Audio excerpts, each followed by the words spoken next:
Good day, everyone. It's Eric Coffin. It's Monday, the 4th of May, 2020. I'm here with Tim Moody. He's the CEO of Pan Global Resources. It's a company I follow in the HRA Advisories. It's also a company that was at the Virtual Metal Investors Forum last week. And this interview with Tim is sort of a follow-on. It's kind of the equivalent to the backstage interviews we do at the in-person metal investor forums. And because I realize some of you that attended MIF and maybe watching this video now may not be familiar with the company, I'm going to get Tim to give us a quick overview of the larger project area that Pan Global's focused on right now, and then we'll kind of zero in on what's called the La Romana area, which is the new VMS discovery that Tim has been drilling and will be drilling more on. So can you just give us a bit of a thumbnail sketch of the project as a whole and you know where it is, how it fits into the pyrite belt, that sort of thing? Yeah, okay, Eric. Yeah, so we've got about 6,000 hectares in what I consider probably one of the most prospective parts of the Iberian pyrite belt, and surprisingly one of the least explored parts of the pyrite belt. So I think, yeah, a couple of key points. We're surrounded really by other mines. First Quantum over to the east of us, 12 kilometres from the boundary of our property area, which is a very high grade open pit massive sulphide deposit. Grupo Mexico right next door, the old Asno pit within 600 metres of the boundary of our property. And they're looking to restart mining operations in that area. Atalaya mining about 20 kilometres off to the northwest, which is where Rio Tinto, the company, began. So, yeah, and there are other mines not too much further away again. So we're surrounded by mines. And this is an area that really has remained unexplored since the Exxon were here 35 years ago. So it's just really through the history of this area that's just remained locked up, and no one's really given it a good go. So it was just sort of in private hands or whatever, or locals, that sort of thing? Yeah, so Exxon had a large portion of the area, did a lot of fine work, but yeah, they were looking for a different thing to us, I guess, and did lots of sort of wide step out holes in different places, but essentially left us with some great information to work from.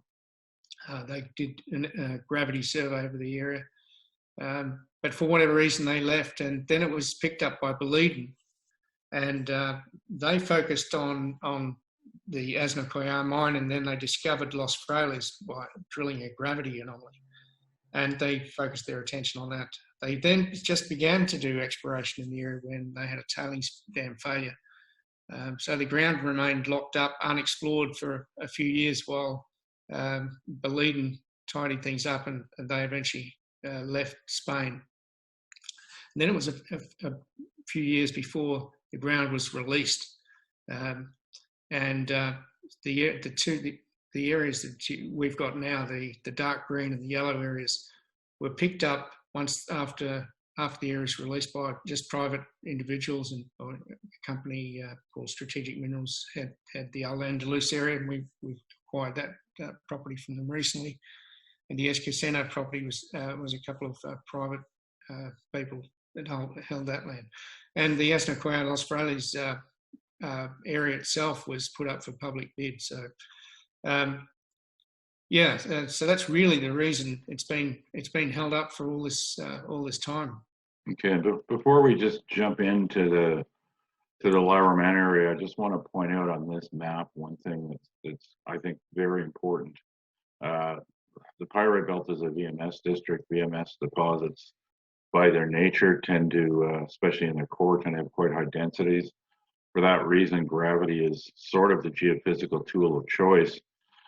You've mentioned to me in the past, Tim, that the vast majority of discoveries made in the pyrite belt that aren't sticking out of the ground were made by testing gravity anomalies. So I think it's worth pointing out to people that La Romana, the discovery you're working on, is a gravity anomaly, but you've got several. You can see a bunch of these kind of gray brown blobs on this map that are gravity anomalies that have pretty much not been touched yet even. That's right. Yeah. I mean, there are two discoveries that were found on this map that were found by directly drilling gravity anomalies. The Los Frailes deposit that Boliden found drilling a gravity anomaly, and Las Cruces.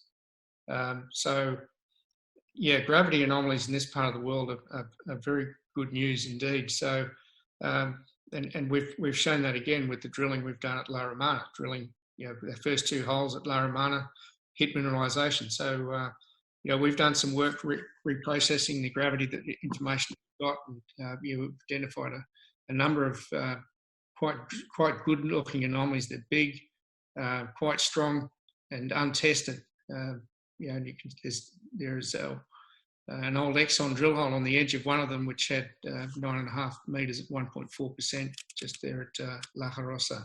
Right. So, you know, there's been no follow-up of that drill hole since Exxon left. And just before we jump on to La Romana, this is something you brought. This is something you sort of mentioned in passing in your presentation at MIF.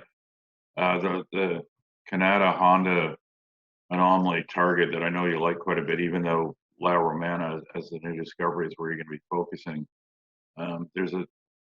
That one's a bit unusual in that close to it. Now, I don't know if it's on the gravity anomaly. I think it's near the gravity anomaly. There's a really old, I think it's a Roman mine working, an old tunnel that strangely seems to have pretty good gold numbers, which isn't something you generally get in this area, but you seem to have it there for some reason. Yeah, so it seems to be along a thrust zone. Yeah, 30. It was an old tunnel and Exxon sampled it, and they came back with 30 meters at 2 grams gold. And I think Boliden came back and did a similar thing, came up with similar numbers. We've not seen that the results of their work. We've gone and taken some more samples again. We're getting some gram levels of gold in the tunnel, but we've not done anything with that at this stage. And it is something we're sort of contemplating, given the strong interest in gold at the moment, to go and do a little bit more work along strike from that tunnel. See if we can work up a decent target. Okay. I mean, notwithstanding that, I mean, you've got a more than decent target that you're in the middle of drilling right now. Do you think can we take a look at that 3D slide that you put together for La Romana? Yeah. Okay. Now, can you just walk the viewers through this? I mean, this is note here that all of the drill intercepts you see here, and there's several good ones. These are basically all from the first 2 phases of drilling, and Pan Global still has some reporting to do from the second phase. But you've already generated some great holes. But can you give us a sense of what we're looking at here in terms of the geophysics and sort of what it means in the big picture? Yeah. So this is looking towards the southwest, looking down on 2 downhole EM conductor plates, an upper plate coloured in magenta and a lower plate coloured in yellow. And on the right of the screen, so to the west, there are 2 lines of IP that cut through the downhole EM conductor plates. So a couple of things to point out is that the drill holes that we've completed so far are all up in the sort of upper corner here of this plate. Most of the plate has been as yet untested.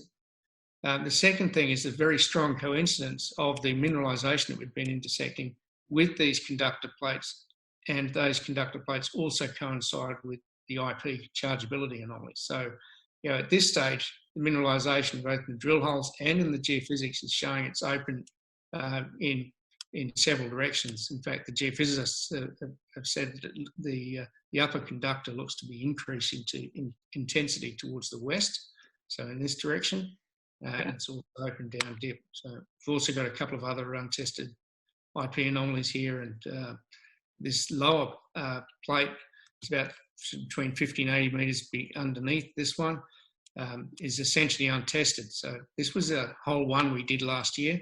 It stopped short of the conductor plate. So this looks really interesting given given what we've intersected in this EM feature here, we're looking forward to getting back and drilling some holes into this conductor. And one thing I want to point out, because it comes up a lot. I mean, I've had a lot of subscribers ask me about this. These conductor plates, as they currently stand, they're essentially defined by the limitations of the downhole equipment itself. That is to say that when you look at these plates, you can't look at those and say, okay, so that's how big it is. Basically, that's as far as the downhole probes can see. Those conductors are still there at the edge of visibility for the EM equipment. So they're still essentially wide open in most directions. And in fact, when you just did the program that you just completed, when you did new downhole on these new holes, you basically just grew all these conductor plates as you moved out, right? Yeah, that's right. It's expanded off to the west and a little bit to the south, and obviously we've added to this over in this direction as well. And again, it's also worth pointing out, I mean, so far in the drilling, Tim's been reporting 20 plus meter thicknesses of 1 to 1.5% to 2% copper. These are not deep drill holes. This stuff basically comes to surface. I think the most shallow hole that you had, I think was 5. That was what, 4 or 5 meters subsurface, basically right below where bedrock started is where you hit this stuff. And I think it's also important to point out here that they're not finished reporting from the last phase of work. The hole designations, the hole numbers that you see in black there, the 6, 7, and 8, those holes still remain to be reported. So I think we've got more good news to look forward to from those. The other question that came up during the MIF presentation was about tin, which is something that you've been hitting here at La Romana, but that's somewhat unusual even in the pyrite belt, I believe. Yeah, it is. I'm not aware of tin values at the levels that we've been seeing in any of the other VMS deposits in the Spanish side of the pyrite belt. Of course, the famous deposit with a lot of tin is Lundin's Neves Corvo mine. So we've had values over 1% tin, commonly getting values of sort of up to 0.5% and so on. So meaningful levels. So the BRGM did some work a few years ago looking at alternative methods of exploration in the pyrite belt. And an observation they made was that if you see high tin, it tends to be associated with bigger deposits. And if it is associated with a smaller massive sulfide, it's usually a satellite to a larger deposit. So we take it as a real positive, the presence of tin, given the observed association of tin with larger VMS deposits. So, of course, the other big one outside of the pyrite belt is Kidd Creek. Again, another magnificent VMS deposit with tin as a byproduct. Okay. Now, you've got 3 holes to report from this program. Obviously, Spain, as I'm sure everyone's aware, was one of the countries particularly hard hit by the COVID-19 virus, but you are coming off of those restrictions right now, and Pan Global is, in fact, able to get back to work here fairly soon. I mean, that's as far as the government mandates go, at least. Yeah, that's right. So Spain introduced restrictions in 2 stages initially. Firstly, said there are a list of company or business activities that were permitted to continue to operate in the first stage of restrictions. And mining and exploration activities were one of those permitted activities. So that allowed us to continue drilling. In fact, it allowed us to complete our drill program as planned. And soon afterwards, they introduced the full lockdown. So just a couple of weeks ago, they lifted the lockdown restrictions, and those companies that were permitted under the previous level of restrictions were allowed to operate again. So we can undertake exploration again now. We can do drilling, all the other activities that we would normally do. In fact, we were able to complete the downhole EM in our last hole 8 here, in just a week and a half or so go. So, yeah, we can go and continue to work. Obviously, taking all the safety precautions that we need to do, continue the distancing, making sure people have the right personal protection equipment, etc. Right. Now, can you give us a sense of what's the plan here going forward? I mean, you've had a lot of luck so far. I don't think you've missed in any holes. I mean, I mean, to me, I love discovery stories. I mean, that's no secret to my subscribers that, a fair chunk of the companies I cover are early stage discovery stories because I just love the discovery process. And to me, it's quite clear that Pan Global, in fact, has a bona fide discovery, something that really looks like it's got a lot of legs. I mean, I know you're aware of that too, Tim. So what is the plan going forward to keep sort of improving and adding value to Laura Romana and the rest of the project? Yeah, look, so obviously we're eagerly awaiting the results of the last 3 drill holes. But in the meantime, we have actually started to plan a follow-up program. We've seen enough already with the drill hole results we've got that we know we're going to have to go back here and drill quite a lot of holes. We're seeing some internal variability between the holes we've drilled now, so we expect we'll see more of that. So we need to drill a bunch more holes here. So we're just planning a number of scenarios, a smaller program and then a larger program that could eventually take us to an inferred resource, ideally before the end of the year, if all goes well. Okay. Plus, you've got a number of other. You're just in the process of the permitting and the concession transfer, that sort of stuff for that at that El Andalus, and there's like a whole bunch of stuff you got to do there. But I mean, obviously, you've got room here. La Romana itself has got, as VMS targets, these are, I want to stress, so it's me stressing it, not Tim, I guess. As VMS targets, these are not small targets. These are pretty big VMS targets. There's a lot of room to make this thing bigger. And the great thing about the pyrite belt, and it's a big part of what attracted me to the project in the first place, in addition to the project itself and Tim's background coming out of RTZ, as a guy that really knows his belt, is the pyrite belt. It's kind of land of the giants, right, Tim? I mean, this is, if you're looking for big VMS deposits, this is where you go and look. Yeah, well, I think the Canadian deposits on average about sort of 5 or 6 million tons, whereas the Spanish ones, the average size is over 20 million tons. But there are, I think, 9 giants, greater than 100 million tons, and that includes 2 or 3 what they call super giants. They're more than 150 million tons. So there are more of these really big ones in the Pyrite Belt than anywhere else on the planet. And the average size of the mines is substantially bigger than anywhere else in the world as well. So it's the place to be for looking for large, massive sulfide deposits.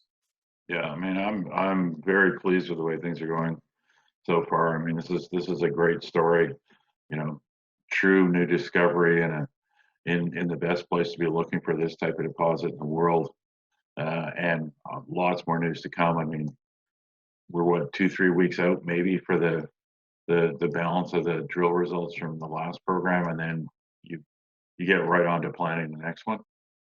Yeah, that's it. And probably a couple of weeks. We expect we should have those results. And as I've shown in the presentation last week, there are lots of other targets in and around La Romana itself, even before we get on to the El Andalus area. So there's a lot to go at here. So we're going to have a lot of fun here in the next couple of years. Yeah, this is a great story. Pan Global Resources, PGZ on the venture, PGNRF on the bulletin board if you're following it out of the U.S. This is one of those classic discovery stories. To me, this project already feels like it's got the legs it's going to need to ultimately be something economic, and this is only one of a multiple number of targets on the project. Great story, great guys running it. Thanks for presenting at the Metal Investor Forum, the virtual one, Tim, and thanks for coming by today to walk us through the story and tell us what's coming next. Thanks, Eric. Okay, I'll see you again soon.